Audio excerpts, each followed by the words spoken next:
Hey, here are 5 stupid things I've noticed about Charles Dickens' classic A Christmas Carol. Too many ghosts. Ordinarily, the sort of armchair authoring I'm about to indulge in is best avoided, but I can't help but wonder why Dickens has Scrooge visited by 4 spirits when he's only shown 3 different time periods: past, present, and future. Wouldn't it have worked just as well, if not better, to combine the characters of Jacob Marley and the Ghost of Christmas Past and just get the story started right away? I mean, I know that Dickens had to get a book out of this, and he was writing it originally in serial form, and that the finished volume wound up being kind of slight anyway, so maybe he figured he needed the extra ghost just for the word count. But Jacob Marley is a very significant figure in the life of our protagonist. I mean, he was there when a lot of this shit went down.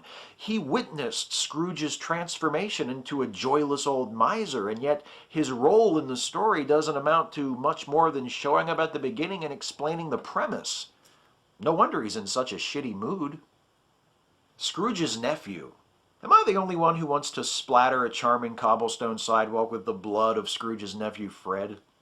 I know that Fred means well, and that Scrooge is a bitter old bastard, but who the hell is Fred to go barging into Scrooge's office and get all judgmental because the guy doesn't dig Christmas? We're meant to see Scrooge's misery as of his own doing, but if you ask me, having an ultra-cheerful relative around couldn't have helped matters. Maybe if he didn't have Fred popping in every year to remind him of the holiday in the most obnoxious manner possible, an intervention by a troupe of time-traveling ghosts wouldn't have been necessary to get Scrooge to put up a Christmas tree, for fuck's sake. Love cures being poor. My favorite scene in the book is the Christmas dinner at the Cratchit's house. I love how Dickens lingers over the details of the preparation of the goose and the sage and onion and the pudding, and how it all comes together to form this just warm, wonderful scene of the family gathering to celebrate this joyous holiday the best way they can. It's so warm and romantic that it's almost enough to make you forget about their desperate, clutching poverty. Almost. The scene at the Cratchits, and of course the tragic fate of Tiny Tim, is so moving that it ultimately helps to inspire Scrooge to change his ways. And boy, that change of heart of Scrooge's has some truly impressive ramifications. Not only do his own attitudes and demeanor change, but Scrooge's reform cures polio. Or whatever the hell was supposed to be wrong with Tiny Tim. To be fair, in the book, Dickens does mention that Tim's mysterious condition is treatable. It's just that the Cratchits can't afford the treatment, and presumably after his change of heart, Scrooge is able to help with that. But that detail is often glossed over or omitted entirely from the many cinematic and television adaptations of A Christmas Carol. And in those versions, it's much easier to get the impression that it's Scrooge's newfound goodness itself that cures Tim of whatever has him all crutchy. Most people miss the point of the story. A Christmas Carol is regarded as a classic, and it deserves to be. As a lot of you know, often the subjects of these 5 Stupid Things videos are things that I really actually enjoy quite a bit, and that is certainly the case with this one. I love A Christmas Carol. It's one of my favorite stories. But one of the things I love best about it is something that some people miss, especially, unfortunately, some people who adapt the story for movies and television.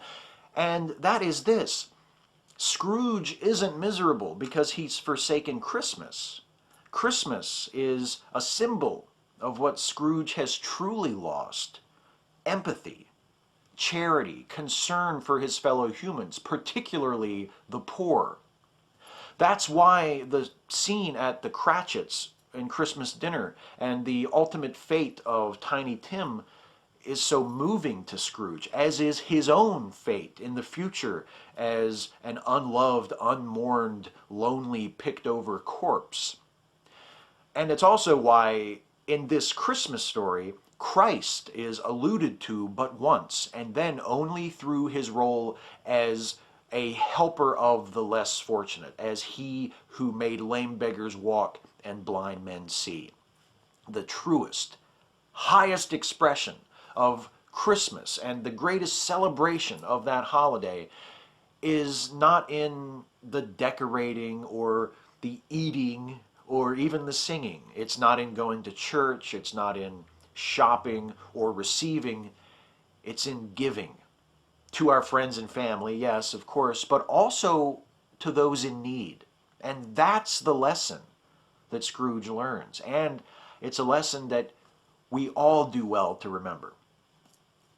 The hardest part is only picking five. Thanks for watching, and Happy Christmas.